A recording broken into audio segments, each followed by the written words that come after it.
People are coming into the room. Come on in. Come on in. Greetings. Hello. Good afternoon and welcome. Wait, first of all, I think I got my. It's supposed to make a noise, but it didn't. I don't know what. Okay, we'll stop with that. Happy New Year is what I was intending to try to say. Bring in the festive New Year's. Now, my first question is: I know it's like already February, so can you still say Happy New Year's when it's February? Some people are like up and down about that. Anyway, it's the first time of the new year that I have seen you, my new Church Hacks family. So I'm saying Happy New Year's to you. And I am Minister Terrell L. McTire. I serve as your Minister of New Church Strategies of the Christian Church of Disciples of Christ through New Church Ministry. And so I appreciate you guys joining us today for this installment of New Church Hacks. As we get started, I do want to inform you that this is being recorded, and you will have the availability to play the recording later on once we get that posted to our website. This is the fifth installment of this new series called New Church Hacks, in which we provide practical and sometimes peculiar prompts for churches everywhere from start to restart. And today we are talking about vision setting hacks to start your new year. This webinar can be used as a tool for discussion or as a call to action in your congregations or your regions, or just to start and sustain healthy, new, and renewing churches. So stay until the very end, because at the end, I'm going to give you 7 totally unrelated but invaluable new church hacks. Also, towards the end, you'll have a time where you can ask questions of us and give your feedback as far as the content today. Throughout this webinar, if you have any questions that emerge, we welcome you to go ahead and use the Q&A feature or the chat feature. If you have any type of technical difficulties, then feel free to let us know. And the dean has your back. She will respond as quickly as possible. Also, when you have questions or if you have to jump out, shoot us your email and say, hey, I'm not able to stay, but I'd love to talk to you more. Here is my contact information. Now, our conversationalists today are I didn't know my camera was off. Did you guys? Has it been off the whole time? All right, I don't know. here I am. I'm back. Let me make sure everything is legit.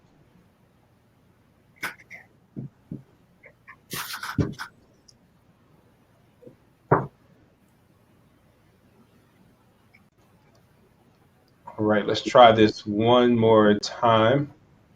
All right, there we go. Matter of fact, now I'll put it back to the whole Brady Bunch style so that you can see our conversationalist today in the lower left-hand corner, right below me, supporting me, raising me high is the Reverend Dr. Delesslyn Kennebrew. She is the Regional Minister for New and Transforming Churches in the Greater Kansas City region of the Christian Church of Disciples of Christ here in the United States. She is a kingdom builder, a visionary strategist, a motivational speaker, and an inspirational writer. She's written a couple of books, and over the past 10 years, she's worked and given her life to the mission of local churches. Then, right to her side, is a brother and also her brother, David Kennebrew, who is the founder of a church in Atlanta.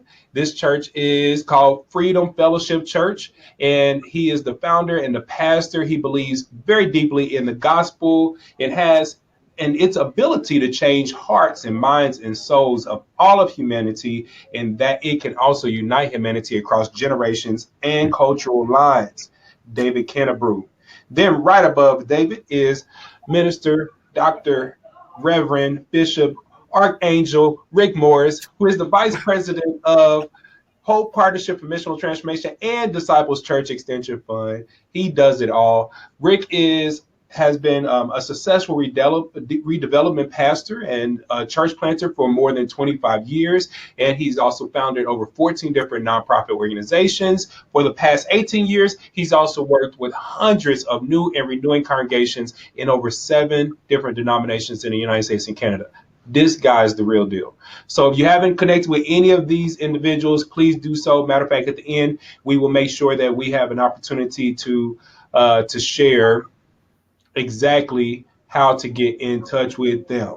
Now, before we get started, I have a question for all of you guys. So we're going to start this poll so that you can See, my question for you. My question is this: how soon does a new church need to have a vision? So the choices here are immediately, once you start to gather, after the first service, eventually, or if you get lost, it'd be good to have a vision. What is your idea about that? And I don't have any fancy music or any topic for you guys to ponder about while we're doing this. So I'll just ramble for a little bit. Matter of fact, I won't do that. I'm going to turn it over to you, Rick. I'm going to have you get us started while people are reporting in. I'm so grateful that no one is waiting until they get lost to try to record a vision. Most of us are, as the poll is going on, is saying immediately, right out the gate, you need to start off with a vision. And I think I appreciate the people who said, well, eventually, because sometimes you don't really know. You just kind of leap and build the plane in the air. So I appreciate everybody who has decided to answer our poll. But I want to give Rick's piece of information about this. Tell us, Rick, first of all, what exactly is a vision?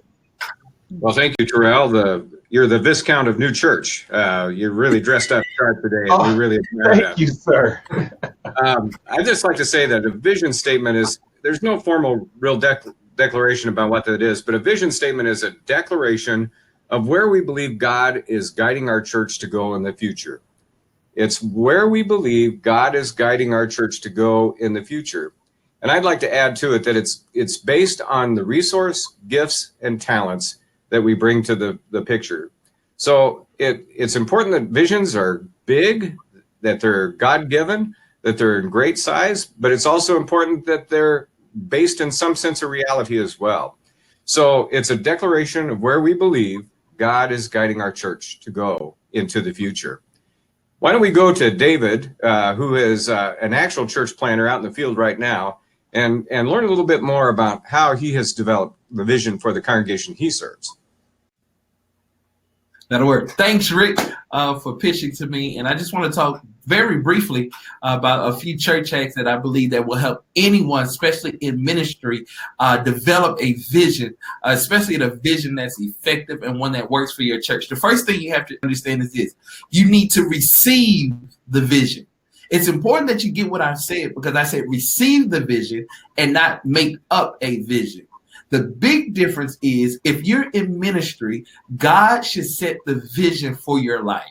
So you should receive the vision from God and not just make up the vision. And it's important that you understand that, because when you receive it, the next step is God then provides for that vision. So as you search that vision and pursue that vision, you don't have to worry about resources and provision, because if the vision is God-given, God then provides what is needed for that vision. And the next step, after you receive the vision, it's then necessary that you embrace the vision.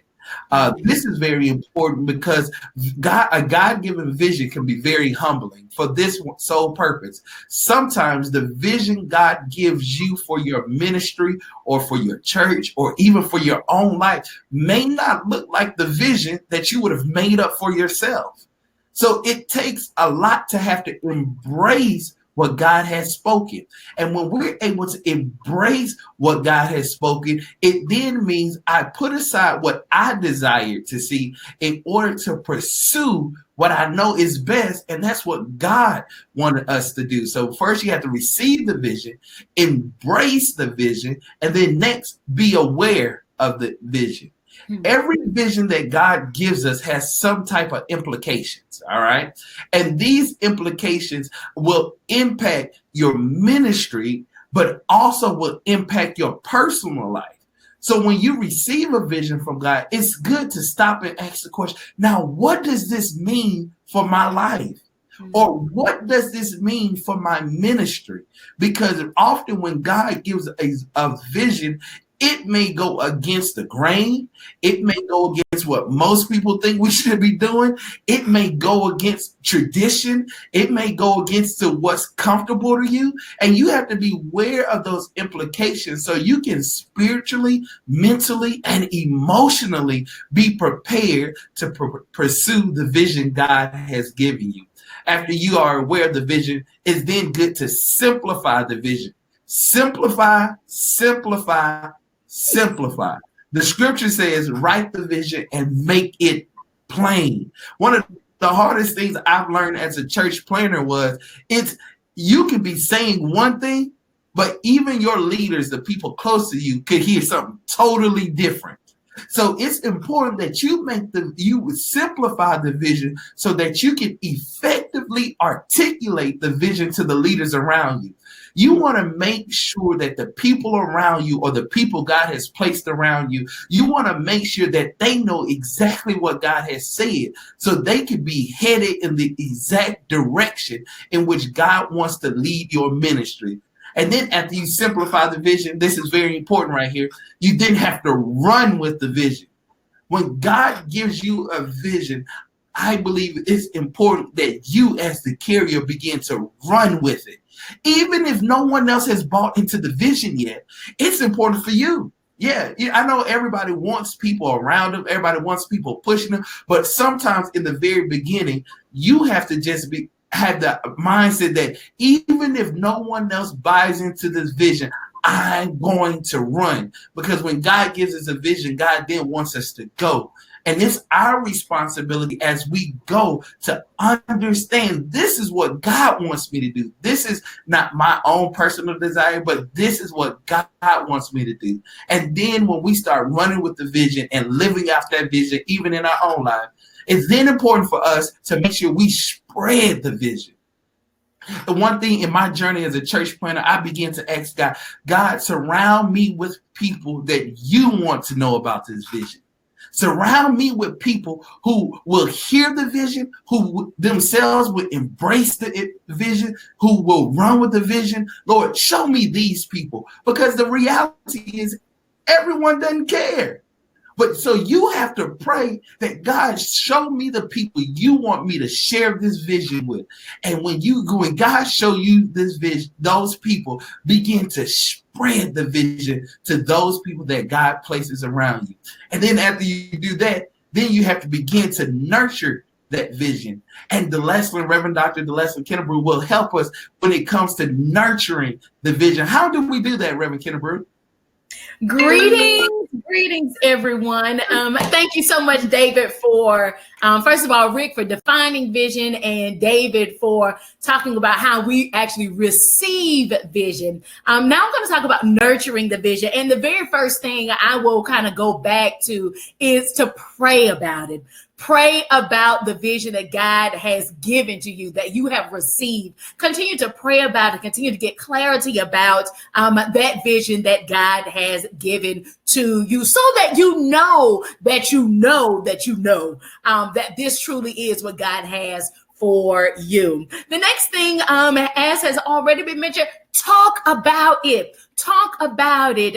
There is also wisdom in the counsel of many. So sometimes talking about it helps you to get the clarity you need, but it also helps to build your confidence in sharing and declaring and proclaiming your vision. Talk about your vision, preach about your vision, teach about your vision, talk about your vision, so that people will be able to embrace it and run with it, as David has already mentioned. Next, I would invite you all to memorize it.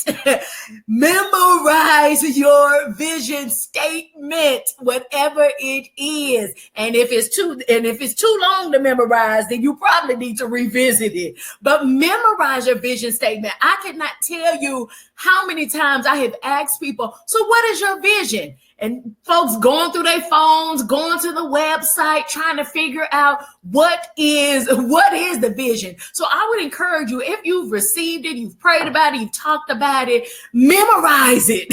Memorize it. So it really does become a part of who you are. And when people ask you what the vision is for your ministry, you're able to say, my vision is, or God's vision for us is blah, blah, blah, blah, blah, whatever it is. And you not, as my mama would say, stumbling and fumbling. But go ahead and memorize that vision so that it really is a part of you. Next, I would encourage you all to plan around your vision. So many times churches will have all of these events volunteers get worn out. People aren't coming because you said your vision was X, Y, and Z, but yet you're having all these programs that have nothing to do with your vision. You're starting all these ministries that have nothing to do with your vision because you feel some kind of obligation. Maybe your last church did it, or maybe a church across the street or across town is doing it, or a popular ministry on Facebook is doing it. But you need to plan around the vision that God has given to you. Pastor David already mentioned how when God gives the vision, God will also give provision. So you want God to provide for the vision, the actual vision that God has for you, then you need to plan around that very particular vision. Nextly, don't move forward without your vision. Don't move forward without your vision. Once you have received it, you've talked about it, you memorized it, you've begun to plan around it, don't move forward without it. There are going to be some things that look like you should, some directions that you feel like, oh, maybe we should go that way, or maybe we should go that way. But your vision is this way, straight ahead. And it helps for you to be so laser focused that you are clear about what direction you're going, so that you don't move forward without that kind of clarity around your vision. So pray about it, talk about it, memorize it, plan around it. Don't move forward without it. Be committed to your vision. Be committed to your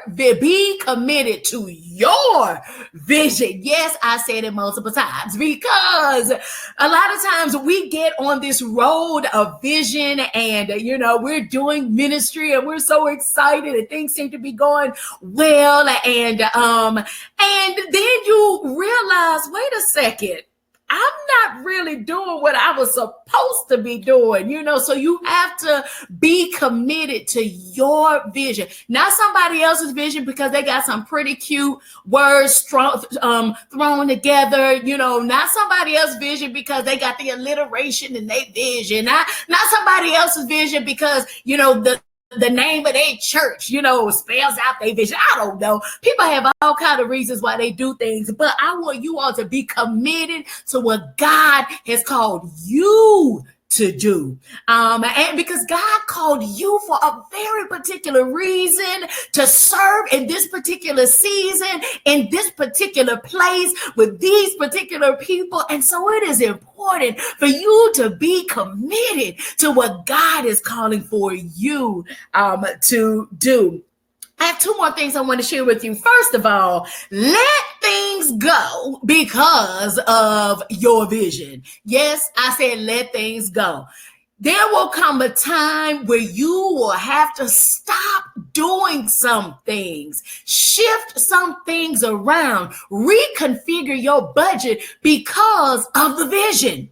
So be open to letting some things go because of the vision. Let go of some ministries, realign some leaders, realign your budget, let go of some commitments that you all have made that God ain't led you to make, but you just made it because it was popular and it seemed like that was the right thing to do because everybody else was doing it. Let things go so that you can be free to do the vision that God has called for you to do. A lot of times we get so caught up in trying to do all these things, but the reality of it is your vision don't call for you to do all these things. Your vision is calling for you to do A, B, and C, but you do it X, Y, and Z, and you out of order. So you need to let go of the things that would keep you from doing the vision that God has called for you to live out in your ministry. And the last thing I will share is this: revisit your vision. Pray about it, talk about it, memorize it, plan around it. Don't move forward without it. Be committed to it. Let things go because of it and revisit it. Keep going back to it. Print it on your bulletins. Print it on all of your agendas. At the top of every meeting agenda that I use, even now in my new role, I always have a vision printed at the top of the agenda, so that it's something that we're always coming back to, something that we're always kind of checking in with. Postage. I don't know if you all have different posters or ways that bulletin boards or PowerPoint presentations on the screens. Say it, revisit it as often as you can, so that so that you stay on track, and so that the people with whom you lead will stay on track as well. So revisit your vision. Those are just a few ways that you can nurture the vision that God has given to you. Pray about it, talk about it, memorize it, plan around it.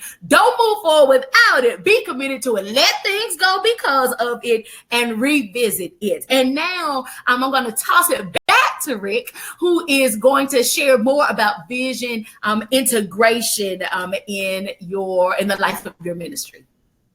Wow, I don't know if I can follow that. That was a fantastic outline of what vision is. The way I like to think about vision is to think about a long trip. I'm getting ready to do the Camino de Santiago in Spain. It's a pilgrim's trail of about 500 miles. I'm preparing myself to go on that vision that I have, but I know where I'm going to start and I know where I'm going to end. And that's what a vision statement is. It's like helping you understand where you are today, but where it is you want to go. Where do you want to end up as a congregation? Now, I've seen a lot of vision statements over the years from congregations, a lot from new congregations and existing churches. And this is the one thing that I kind of keep thinking about. What is unique about your vision? What makes your vision stand out from other visions that other congregations have? Is there any point in planting a church that's just like every other church in town in the same community, if that's going to be a part of God's mission that you're going to try to do? I think a great vision statement has integrity. And integrity means it's something we can do. Integrity means it's something God has gifted us to do that is within the stage of reality.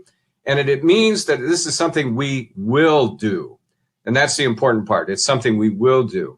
Vision statements are inspirational. You'll notice I didn't use the word motivational. A motivational statement is when you're imposing a vision on everybody else that you want them to follow. And it's like saying, I'm going to carry this flag and I want everybody to come with me. Come on, what's the matter with you folks? How come you're not behind me? But a vision statement that is inspiring is fanning the flames of the embers that are within the hearts of the Christian souls that you're meeting in your community and in your context where you are today. It's got to be something that says, yes, that's the kind of church I want to be a part of, or yes, that's the kind of piece of God's mission that I want to have a part of. So a mission statement has to inspire people. And it has to touch them in three levels. It has to touch people, first of all, in their mind. They've got to be able to intellectualize it and think about it. It has to touch them in their heart, where they've been inspired to move by it. But there's a much deeper sense in the human psyche called the will. And that is, this is something that you cannot not do. This is something that God is calling us to do. This is going to make such a better world for all of us. We cannot afford to not be a part of this. This is an inspirational vision that would go there. Now, I've seen vision statements that say, by the end of 2 years, our church will have 1,000 people in worship. That's inspiring only to the pastor. I don't think it's inspiring to the rest of the congregation or to other people that are there, because they can't see the difference that's going to make. So it has to be clear about what that congregation is doing in a way that makes sense to people. The second thing is it has to be based on reality. And integrity says that if it is based on reality, before you go to the future, you have to know where you are today. And so to say, for example, for me to say, I'm going to establish a Korean-speaking congregation on Sunday morning that averages 40 people on Sunday, that's not a very realistic vision for me. I don't speak Korean. I don't have any integrity to relate to that community because of who I am as a person. It has to be related to who you are as a pastor and who you can touch and who you can be a part with. Third thing I would say, a vision has to be something where you can see incremental progress towards. So if we say that our vision is to create God's realm here in Kansas City or wherever we are, you're not going to be able to see that in a couple of years. You know, you're going to see maybe little incremental moves to that, but it's such a big quantum leap that people get tired. They get upset that they don't see how we're making any progress towards the vision. So what I like to do is I like to sit down and I like to think and I like to dream and use my imagination and think about if this church was really pleasing in the eyes of God, what difference would we be making in the lives of the people that we're touching? What difference would we be making in the community that we're a part of? And if you can't answer that question, then you still don't have that vision down yet. It's something that is deep that you need to reflect on. The fourth thing that I would say about vision creation is that a great vision will eat problems for breakfast. A great vision will eat problems for breakfast. That means it's pretty much what Delesslyn was saying. It's about creating the lane, creating the direction that you want to go. It's about employing the will that this is so important that I've got to do this, that when a roadblock comes up, we don't just go, well, I guess that wasn't a vision of God because it's just too hard to do. It means that we eat those problems for breakfast. And so if that vision is God-given and it's powerful enough, we're willing to go beyond the call of duty to reach that vision.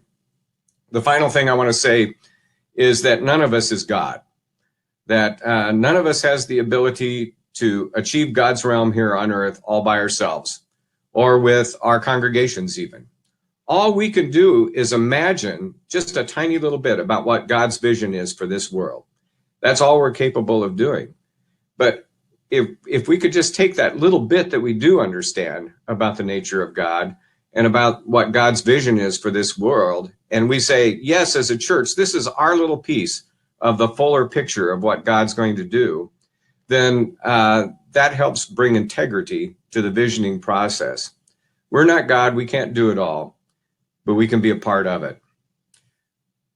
So back to you, Mr. Viscount of New Church Ministry.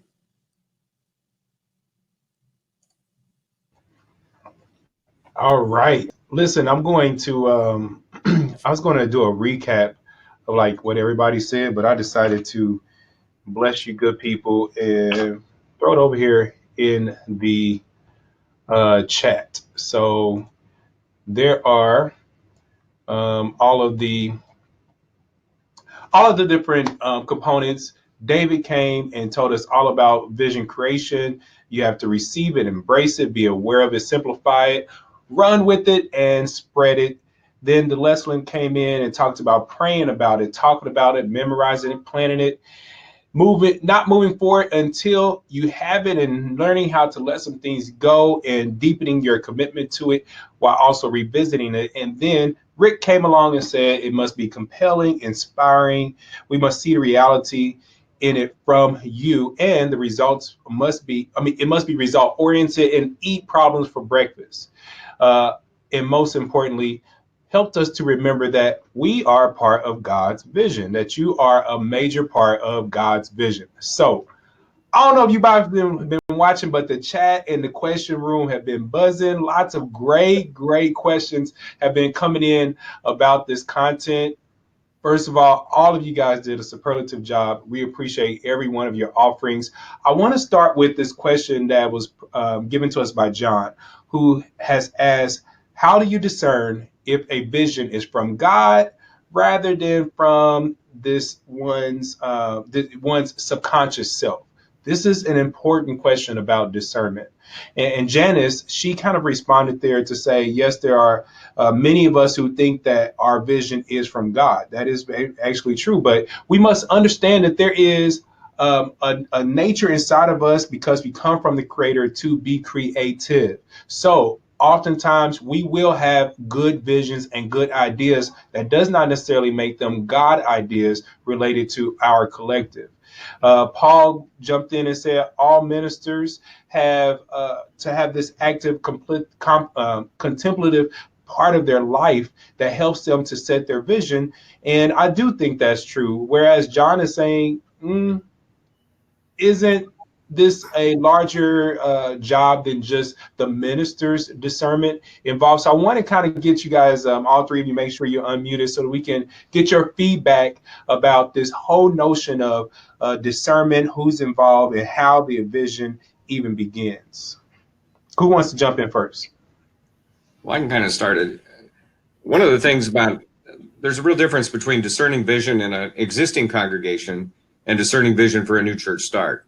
With a new church start, the planter is there by themselves. There's not a whole group of people that you can contemplate together with, especially if it's a parachute drop type of new church plant. I remember when I was a church planter, what an awesome responsibility that is.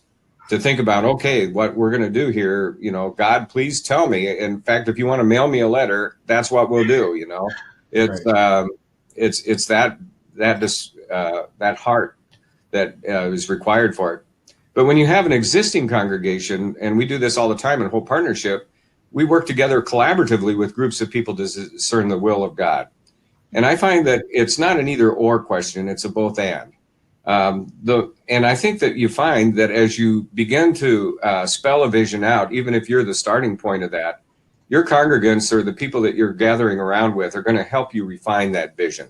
They're going to help you determine it a little bit better. So when I talk about going on a journey on the Santiago, the Camino de Santiago, one of the things that's important is I might start a particular day headed for a particular town, but if there's something of interest along the way, if it's not too far off the trail, I'm going to go look at it. I'm going to play with it. I'm going to see what is there for God to enjoy. And sometimes with those visions that we get, God puts a group of people together with us and we start heading in a direction and we find that, man, there's another opportunity out here. We don't just go 100 miles off course, but we can take little jaunts and jolts. And I think God can reveal God's self to us in many different ways through the hearts and minds of other people as well as ourselves. How about the rest of you? I'll jump in, and I definitely agree with what Rick was saying, because me being a church planner, I've seen that experience, but now with my church being 3 years old now, developing vision, with a group of people is slightly different. And one thing I think that relates to both situations is, in my experience, the way I knew it was a God's vision was over time, you will witness alignment. Over time, you will witness alignment. And that's a testament of God orchestrating things in order to make God's vision come to pass. So as I began to run with the vision and begin to do things, there were people who would come alongside of me. Even if I haven't shared the vision with them yet, they would say little things that would align with what I was already thinking, that would align with what God has been speaking to me. And for me, that continued to prove that I was following a God vision. But now, as it relates to a context where now we have leaders, we have volunteers, we have staff and things of that nature, one thing I think is important as leaders to do is to, for lack of better words, to exegete the context. I think it's important to, and one thing that I do is ask these questions. What has God been doing in the life of this church? What has been God said in the life of the church? What is God doing? And how have people been responding? Because I believe when you begin to look at the congregation and you would hear certain testimonies happen over and over. Certain things will keep reoccurring. And I believe those things, when you understand those bits and pieces of what God is doing, not only through the leader, but also through the volunteers and through the people, the congregants and things of that nature, I think those things, when you read those things and put those pieces of the puzzle together, it then also helps you develop a vision for your church. But do you do that like on an annual basis, or how often should you jump in and say, let's take a look at this again? Well, Delesslyn, we about to say something? Go ahead, Delesslyn. But go ahead. Respond to that question. Go ahead. I'll respond. One thing I do, for me, it's a constant situation. I'm always talking to my leaders. And I always tell my leaders, it's important, as me as a pastor and me as leader and my executive team, we have to be at least, I always say, 6 to 8 months ahead of everyone else. So for us, as people are the vision for 2018, as that came into fruition, we were already thinking about, okay, now where is God leading us in 2019? So for me, it's a constant situation as pastor, but at least quarterly, I get with my leaders, and then we talk about what's been going on in the life of the church. I think what I would add to the original question is just a reminder to everyone: don't ignore the fruit of the Spirit, which is peace. I think that there is a deep sense of peace that I believe that God will give those who seek for it and those who receive the peace of God through the vision that God gives to you. Because sometimes there are going to be things that may look chaotic, but you keep going back to whatever that vision that God has given to you, because you know deep within the Holy Spirit has sealed it with the peace of God that surpasses all understanding. So even when you can't see how you're going to eat your problems for breakfast, or how, things are going to look in the next year, you still have this very deep sense of peace from God that only God can give, to help you to know and to confirm and affirm that this truly is the vision from the Lord. So where does holy discontentment fall into that? Wow. Any of you, are you familiar with the concept of holy discontentment? Yes. I think that, honestly, that's the thing that comes to mind is that verse, we walk by faith and not by sight. I think there is always, as we are receiving God's vision, nurturing God's vision, integrating God's vision, there will always be this moment where, wait a second, is this it? Like, I know I heard from God. Like, I believe I heard from God.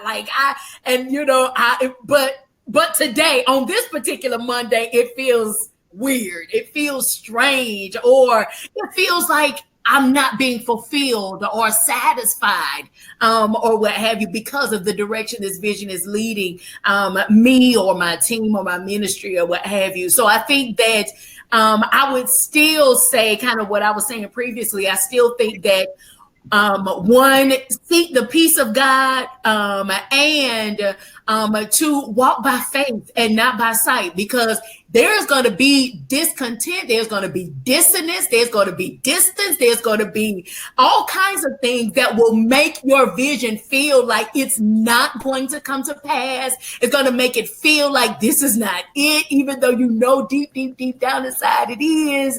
There's going to be all of these things that are going to come, but you have to continue to walk by faith and not by sight or by your feelings as it relates to living out God's vision. And I think it's also really important that you have clarity about your values that you're going to be taking with you into this new space.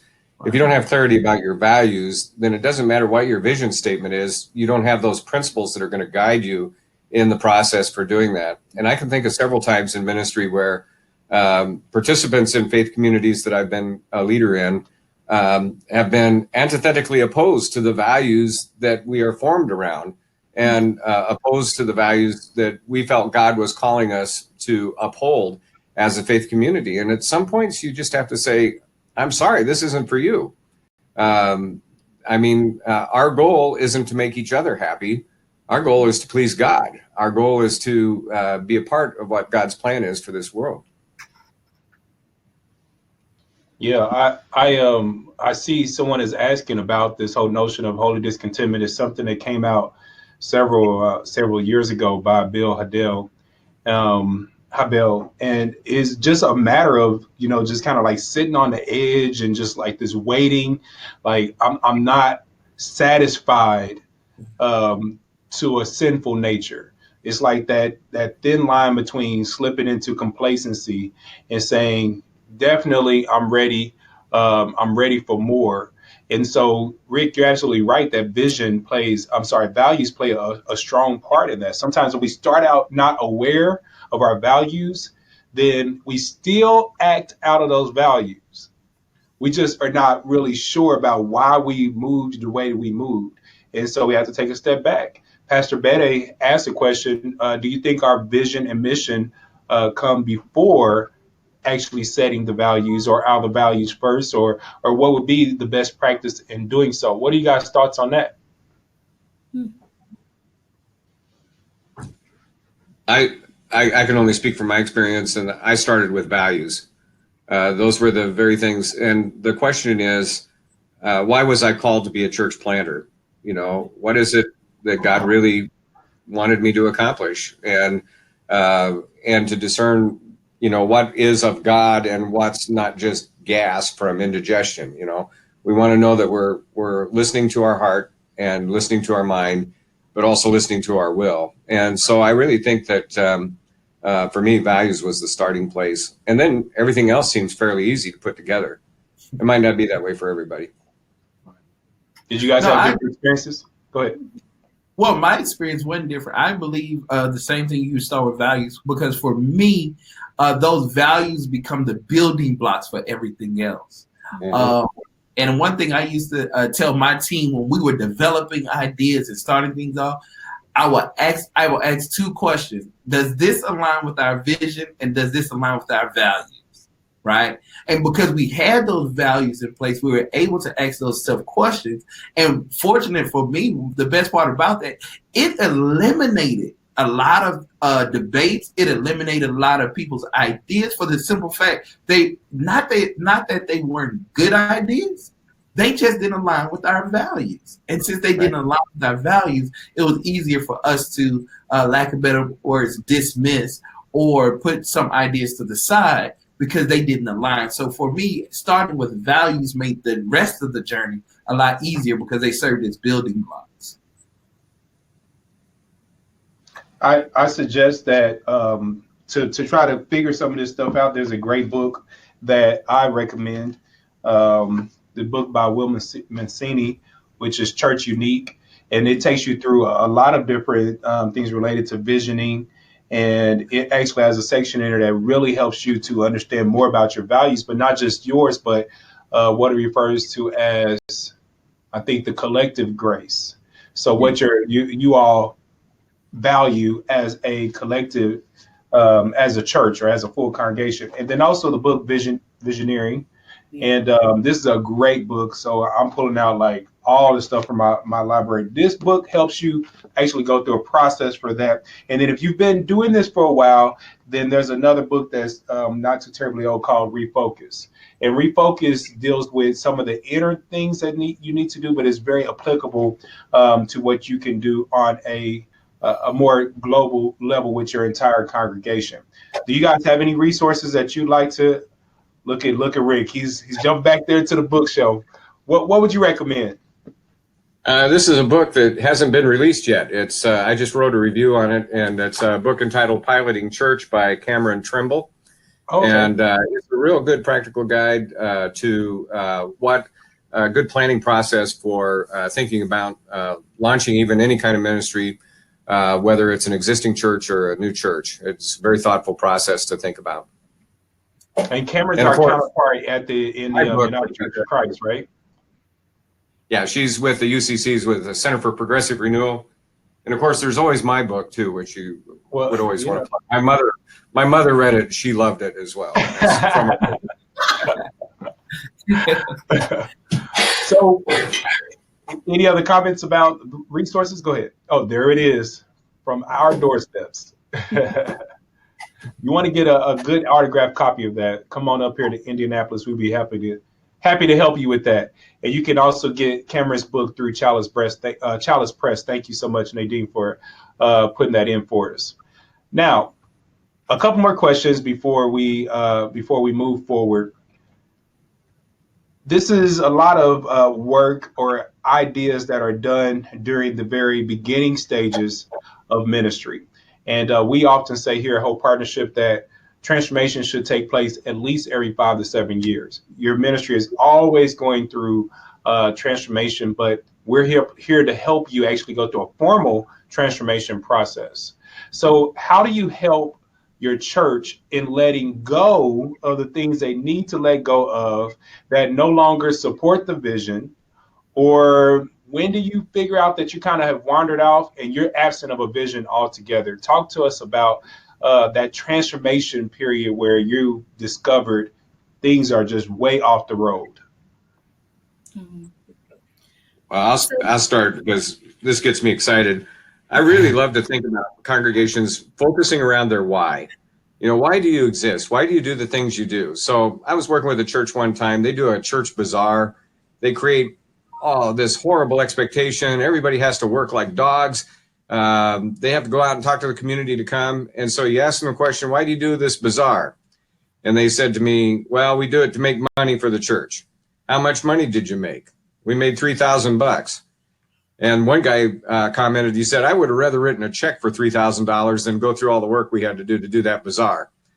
And so I asked them again, why do you do the bazaar? They said, well, it gives us a chance to meet the community. Really? How's that work for you? Well, we stand on one side of the table. They stand on the other side of the table. We try to sell them junk they don't want at prices we think we need so we can make money for the church. And I said, well, great. So that's why Jesus gave his life. No. So why do you do the bazaar?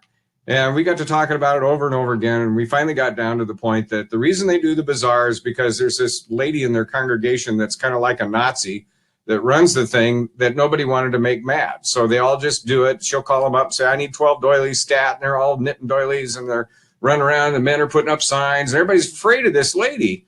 And when you ask them, why are we doing this? And they finally get down to the point of saying, we're doing it because we're afraid of one of our co-members in Christ. Then you have to say, well, why are you doing this? And they finally said, we need to stop doing this. And you need to talk to this lady and tell her we're not doing it anymore.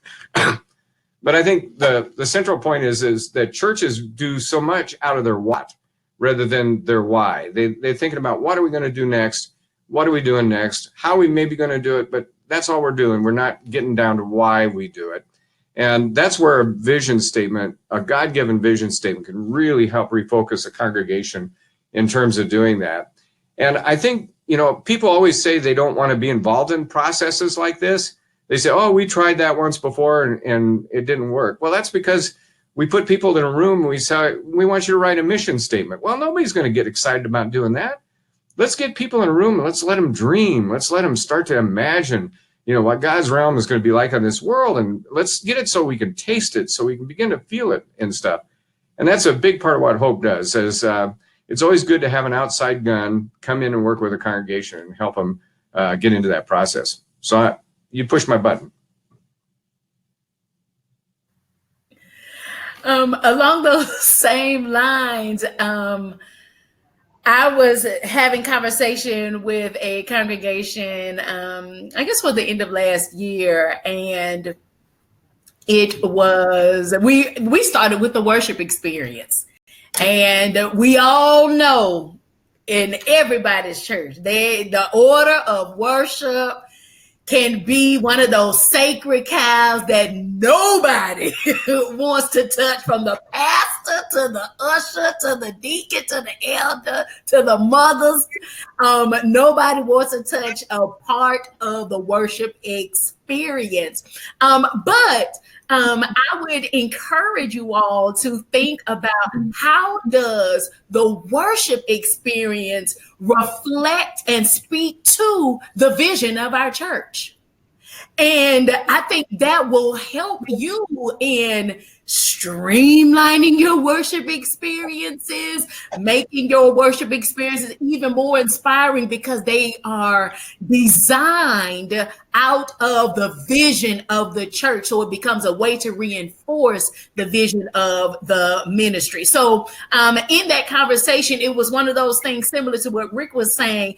There was a moment that they were having in their worship service. I think it was like the quote of the day or some kind of inspirational quote or something like that, that everybody would read in service every Sunday. So on this particular Sunday, I actually visited the congregation, and right before you read the inspirational quote, there was the greeting time. Will you go and hug or shake or fist bump, your neighbors, and welcoming everybody to church, you're doing all that.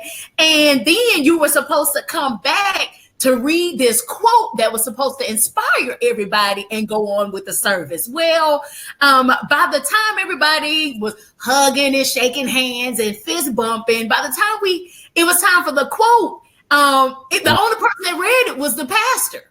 So when I had the conversation with the leaders, I was asking them, so tell me about this moment in the service.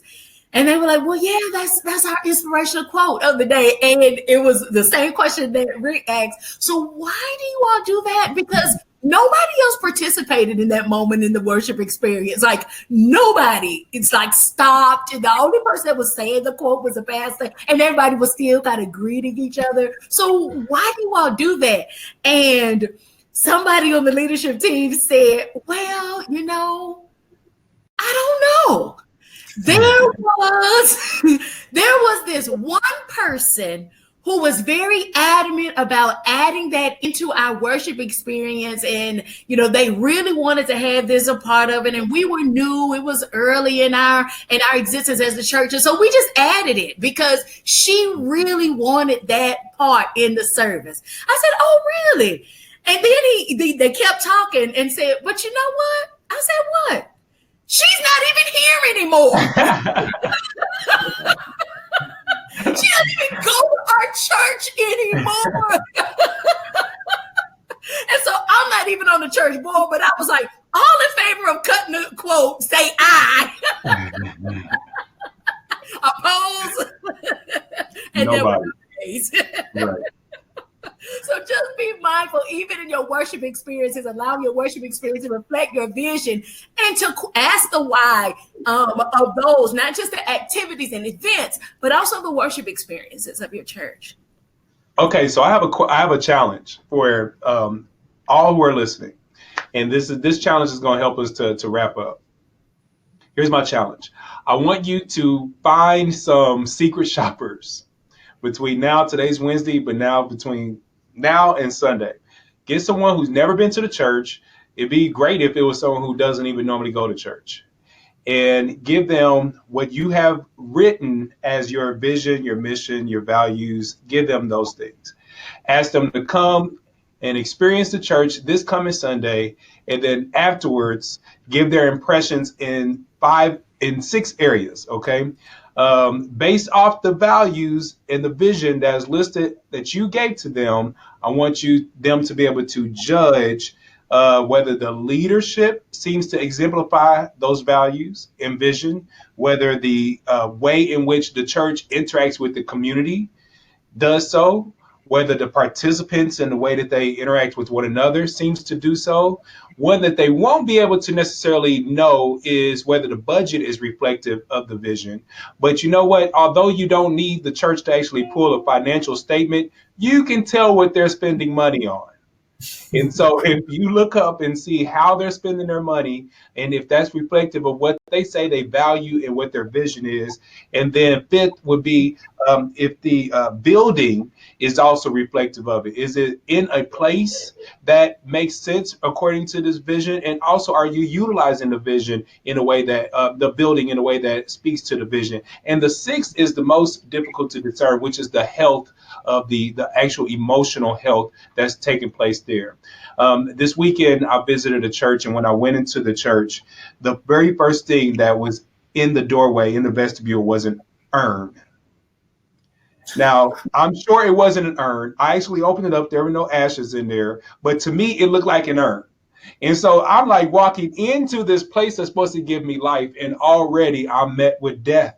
So I don't know whose auntie thought it was a good idea to donate that urn, but it just gotta set me wrong immediately when I set in. And this is the type of thing. So do that exercise, do that challenge, come back, and then have be brave enough and courageous enough to allow that person to just really lay it all out there as far as what their experience was. It is going to hurt a bit to hear these truths. But when we implement the currency of truth, we will be set free. And that's what we want. All right. I hate to stop us because this is kind of like getting good, but this kind of brings us to the end. Next time, we want you to come and join us again. We'll be having our next installment of New Church Hacks on April the 3rd at 3 o'clock. Matter of fact, if you click on the offers tab, you'll be able to see that. And matter of fact, I think I will throw the registration link in in the chat window here so that you guys can go ahead and get registered for next time if you like. We'd love to have you again. Next month, we're talking about finances.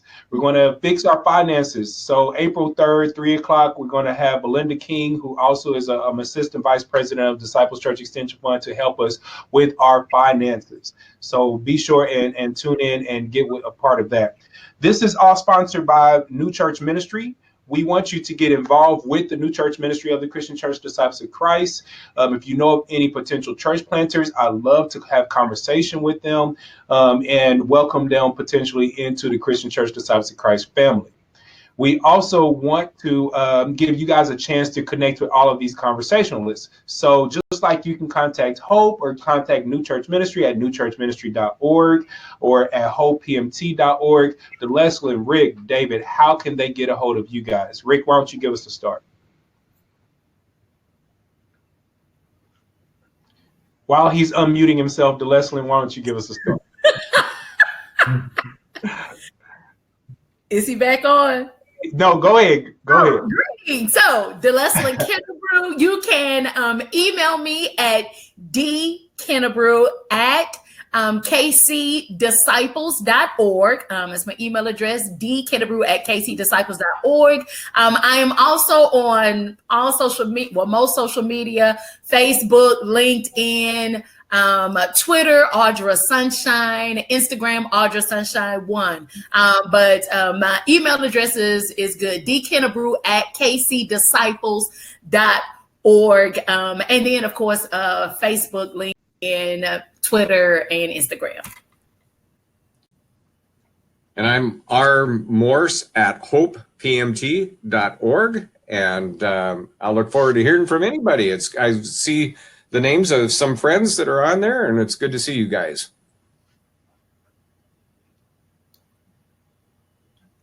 There we go. My contact information, you can reach me at Kennebrew, KENNEBREW, at discoverfreedomfellowship.org. Kennebrew at discoverfreedomfellowship.org. Thank you guys again. And you can reach me at Terrell at newchurchministry.org. Also, my text, you can text me. Sometimes that's the quickest way to get me at 317-593-5323. Also, I just started like all of our socials. So we need help getting the New Church Ministry Instagram and Facebook and Twitter and all of that trending and get more followers. All right, really quick here.